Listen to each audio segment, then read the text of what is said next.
ओम शांति। 27/5/26 की मुरली है। बाबा कहते हैं, मीठे बच्चे, कालों का काल बाबा आया है तुम्हें काल पर जीत प्राप्त कराने। मन मना भव के मंत्र से ही तुम काल पर जीत पाएंगे। शिव बाबा कौन है? कालों का काल महाकाल कहते हैं ना। और बाबा कहते हैं, मैं आया हूँ तुमको काल पर जीत प्राप्त कराने के लिए। जैसे बाबा महाकाल है, वैसे हम बच्चों को बनाने आया है बाबा काल पर जीत प्राप्त कराने के लिए। तो बाबा कहते हैं, मन मना भाव, अपना मन मुझ में लगाओ तो तुम काल पर जीत पा जाओगे। प्रश्न है, रूहानी बाप तुम रूहानी यात्रियों को कौन सी एक विशेष शिक्षा देते हैं? उत्तर, हे रूहानी यात्री, तुम देह अभिमान छोड़ देही अभिमानी बनो। रावण ने आधा कल्प से तुम्हें देह अभिमान बनाया। बाबा कह रहे हैं, रावण ने क्या बनाया? देह में लेके आया, देह का भान दिलाया रावण ने। अब बाबा कहते तुम हो रूहानी यात्रा हो, तुम्हारी रूह की यात्रा है। अब तुम्हें क्या बनना है? देही अभिमानी बनना है। अब आत्म अभिमानी बनो, देही अभिमानी आत्म अभिमानी बनो। यह रूहानी ज्ञान सुप्रीम रूह ही तुम्हें देता और कोई दे नहीं सकता, क्योंकि और किसी को पता ही नहीं है कि हम आत्मा है। सब देह के बंधन में बंधे हुए हैं, रावण की मत पर सब चल रहे हैं। इसलिए बाबा आके हमें यह शिक्षा दे रहे हैं। गीत है ओम नमो शिवाय। ओम शांति। बच्चों ने अपने बाप की महिमा सुनी, गाया भी जाता है ऊंचते ऊंच भगवान, वह है सब बच्चों का बाप। बाकी जो भी है आपस में सब ब्रदर्स है और सबका बाप भी एक है। बाबा कह रहे ओम नमः शिवाय किसके लिए गा रहे हैं? कि सब हम आत्माओं का जो पिता है वो शिव बाबा है, उसको हम याद करते हैं। तो बाबा कहते हैं, एक पिता की सब संतान आपस में हम भाई भाई हो गए, वह है शिव बाबा। बाप ने समझाया है, हे बच्चों, भक्ति मार्ग में तुमको दो बाप है, लौकिक बाप और पारलौकिक बाप। बाबा कह रहे भक्ति में हम दो पिता को याद करते, एक तो अपने जन्मदाता को और एक भगवान को, पारलौकिक बाप को। रचयिता से रचना को वर्षा मिलता है, वह है हद का वर्षा, ये है बेहद का वर्षा। बाबा कहते हैं वहाँ लौकिक पिताजी से क्या मिलता है? हमें वर्षा मिलता है, जो उसकी प्रॉपर्टी है लौकिक पिताजी की, वो हम बच्चों की हो जाती है। लेकिन बाबा कहते हैं यहाँ तुमको हम किसके बच्चे बने हैं? बेहद के बाप के। शिव बाबा कौन है? बेहद का बाप। तो उससे प्रॉपर्टी भी हमको बेहद की मिलती है। तो बाबा कहते हैं बेहद का बाप तो एक ही है जिससे बेहद का वर्षा मिलता है, वह है निराकार, उसका नाम है परमपिता परमात्मा शिव। कहते भी है शिव परमात्मा नमः, वह है ऊंचते ऊंच। तुम्हारी बुद्धि चली जाती है। शिव के बाद क्या लगाते हैं शब्द? देवताएं नहीं लगाते हैं, शिव के बाद लगाते हैं परमात्मा नमः, माने वो परम आत्मा, वो श्रेष्ठ आत्मा हम सब आत्माओं का पिता है। तुम्हारी बुद्धि चली जाती है ऊपर निराकार बाप की तरफ, वह रहते हैं परम धाम में, जहाँ से तुम आत्माएं आती हो। जाने अनजाने जब हमें ज्ञान नहीं भी था, तब भी जब दुख अशांति परेशानी में घिर जाते हैं तो किसको याद करते हैं? ऊपर की तरफ आंखें चली जाती है, हाथ ऊपर करके बोलते हैं ऊपर वाला आके बचा। तो वो ऊपर में कौन है? हम आत्माओं का पिता शिव बाबा। तो बाप कहते हैं ऊपर परम धाम है, तो ऊपर की तरफ बुद्धि चली जाती है, आत्मा में संस्कार है। जहाँ से तुम आत्माएं आती हो बाप भी वहीं रहते हैं। कहाँ? परम धाम में। वह है ही सर्व का सदगति करने वाला। उसमें भी भारत परमपिता परमात्मा का बर्थ प्लेस है। कहाँ आते हैं शिव बाबा? परम धाम में रहते हैं, लेकिन बाबा आते हैं ना, नीचे आते हैं। तो नीचे कहाँ आते हैं? भारत खंड में आते हैं बाबा।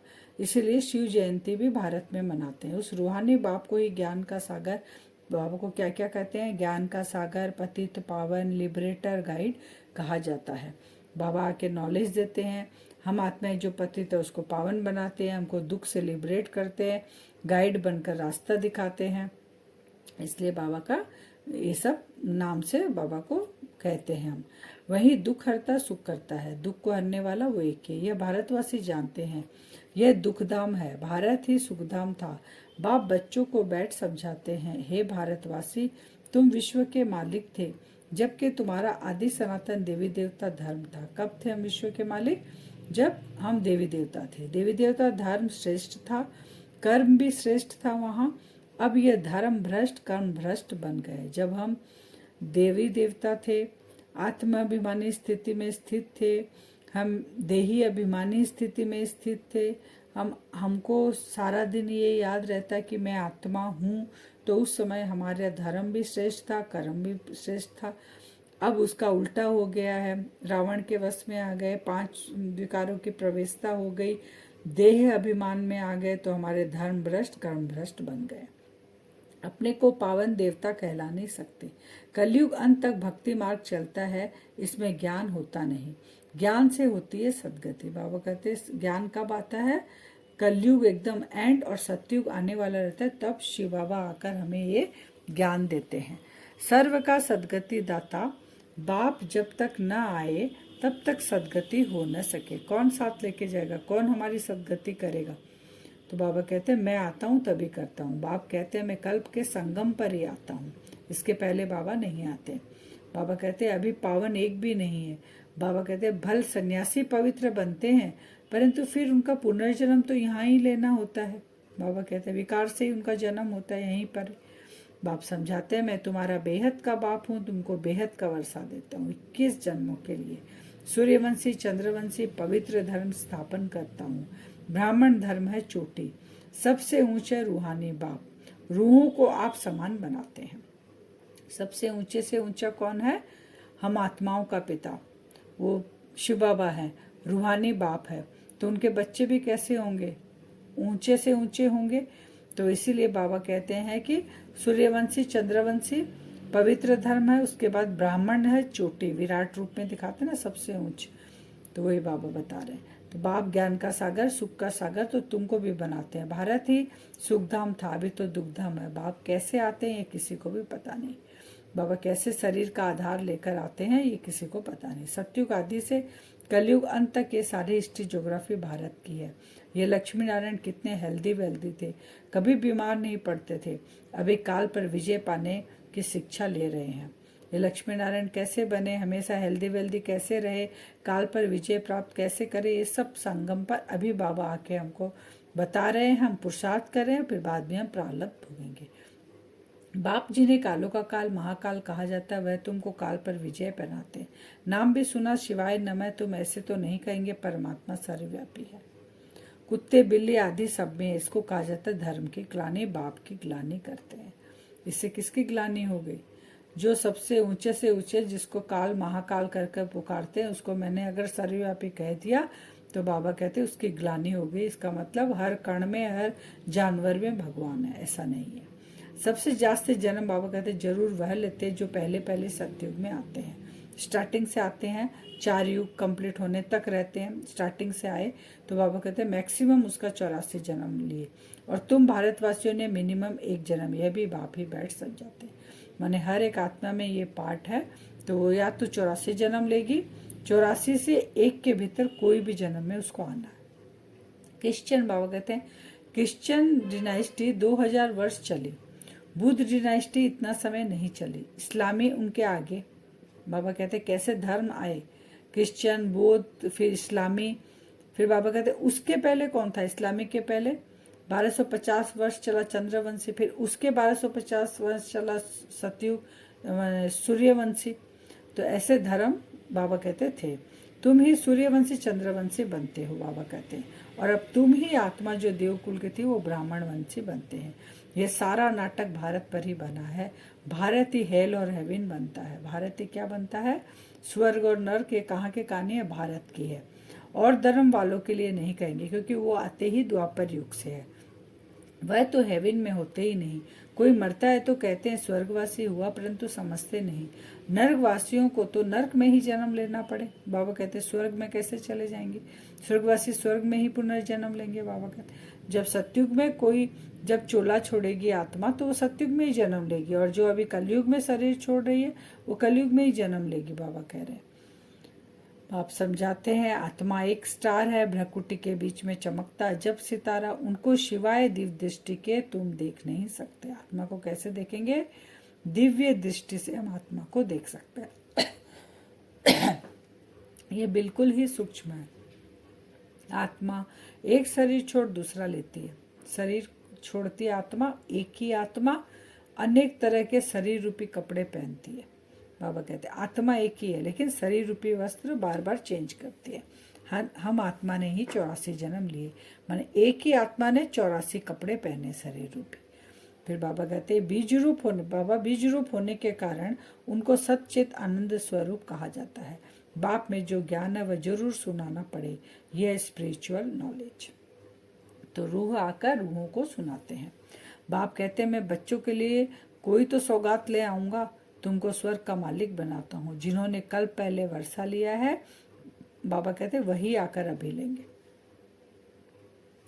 अभी बाप सतो प्रधान बनने की हमें शिक्षा देते हैं कि हमें बाबा आए तो हमको तमो प्रधान से सतो प्रधान बना रहे हैं शिक्षा देकर।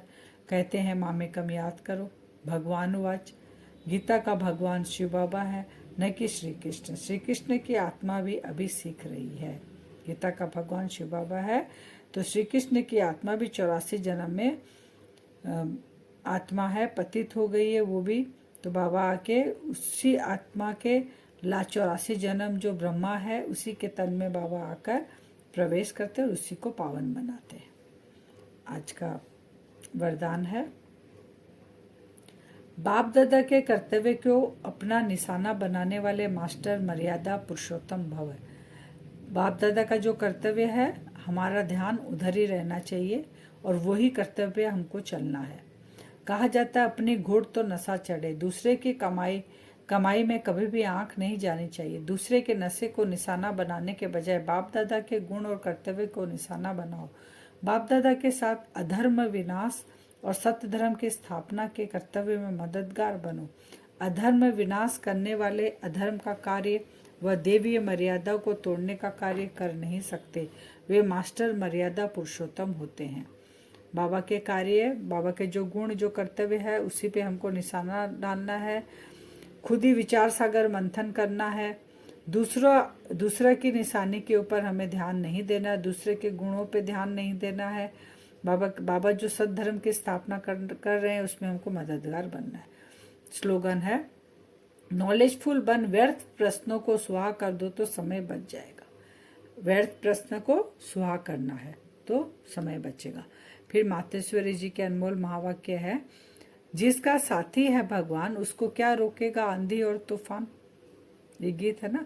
तो देखो ये गीत सिद्ध करता है कि आत्मा और परमात्मा दो चीज है।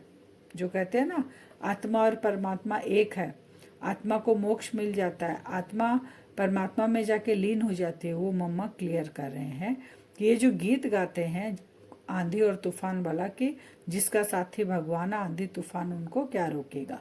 तो इसका मतलब साथी अलग है और हम अलग है, दो अलग अलग हो गए, एक हो नहीं सकते। तो वही मम्मा बता रहे हैं कि परमात्मा दो चीज हो गए, एक आत्मा और दूसरी परमात्मा। ईश्वर सर्वव्यापी है क्योंकि जिसका साथी है ईश्वर, वो हाजिर होते हुए भी, बाबा ने कहा चीज है ना, ईश्वर सर्वव्यापी है। पूछ रही है मम्मा, क्लियर कर रही है कि वो एक जिसको साथी हम बना रहे हैं वो भगवान एक है कि सब जगह है, वो ऐसा नहीं है। जिसका साथी है ईश्वर, वो हाजिर होते हुए फिर भी सृष्टि में इतना दुख क्यों है।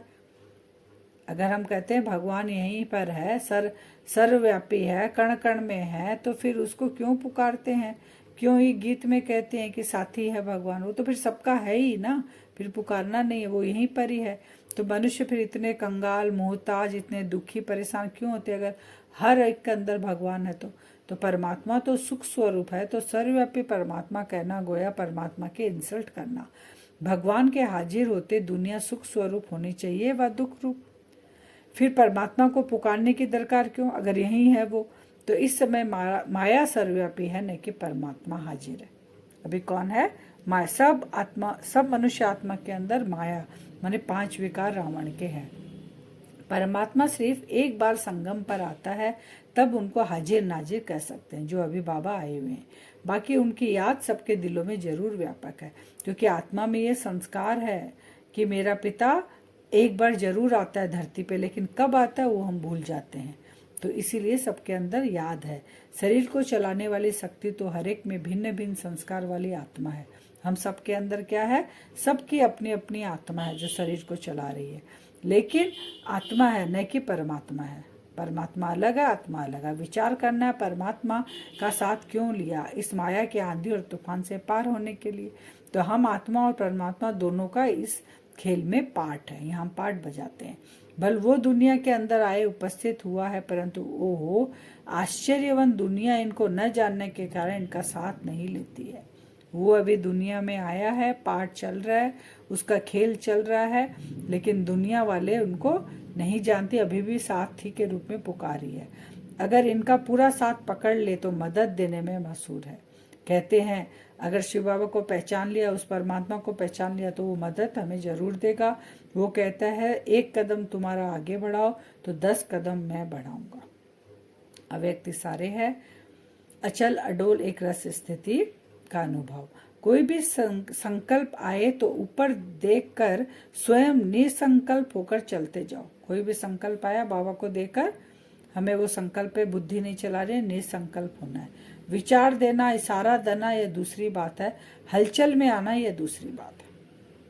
अगर उस संकल्प से हम हलचल में आ रहे हैं तो ये गलत है। तो सदा एक रस संकल्प दिया, निसंकल्प बने। सदा ध्यान रहे कि मुझे कर्मेंद्रियां जीत बनना है। कोई एक कर्मेंद्रिय के आकर्षण भी एक बाप का बनने नहीं देगी, एक रस स्थिति में स्थित होने नहीं देगी। इसलिए कर्मेंद्रियों पर अटेंशन देना है। और वो जो संकल्प बाबा कहते हैं निसंकल्प कैसे होगा, अगर एक की याद में रहेंगे, हम एक को अपना सब कुछ देंगे तो कर्मेंद्रिया में आकर्षण नहीं कर सकेगी। अब वरदान से योग करेंगे हम।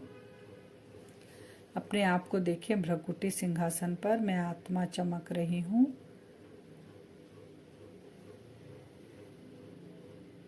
बाप दादा का आह्वान करें अपने सामने। बाप दादा कुछ समय के लिए आप अपने इस बच्चे के सम्मुख आकर बैठें। विजुअलाइज करें आत्मा भ्रकुटी सिंहासन पर बैठी है। बाप दादा को पावरफुल संकल्प पहुंच गया। बाप दादा को विजुअलाइज करें अपने सामने। बाप दादा आकर बैठ गए। बाप दादा की भ्रकुटी से पावरफुल लाइट निकलकर मुझ आत्मा के ऊपर पड़ रही है। आमने और सामने हम बैठे हैं बाप दादा के। बाप दादा का हाथ पकड़ ले। दोनों हाथ बाप दादा का मेरे हाथ के ऊपर है। बाबा दृष्टि दे रहे हैं। बाप दादा का जो कर्तव्य है मुझ आत्मा का वही कर्तव्य है। बाप दादा का कर्तव्य है इस सृष्टि पर सत्य धर्म की स्थापना करना, अधर्म का विनाश करना,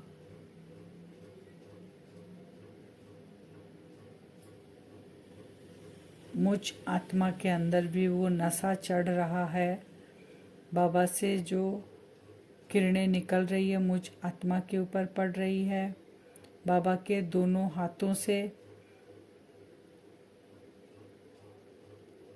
मुझ आत्मा के अंदर वो शक्तिशाली वाइब्रेशन पहुंच रहे हैं, हाथों से, आंखों से।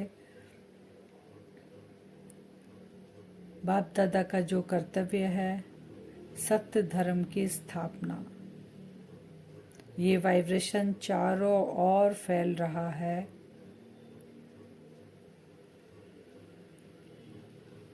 हम आत्माओं का पिता धरती पर आ चुका है। सारे धर्म का विनाश, एक धर्म की स्थापना करने। आत्माओं के पास ये वाइब्रेशन पहुंच रहे हैं कि जिसको हम ढूंढ रहे हैं वो आ चुका है। बहुत जल्दी ही सत्य धर्म की स्थापना होने वाली है। ये हम कल बार बार विजुअलाइज करेंगे। बाप दादा को अपने सामने बुलाएंगे। बाबा के हाथों से और आँखों से, भ्रकुटी से पावरफुल किरणें मुझ आत्मा के अंदर जा रही है और ये वाइब्रेशन के रूप में चारों ओर हर आत्मा के पास पहुंच रही है। ओम शांति।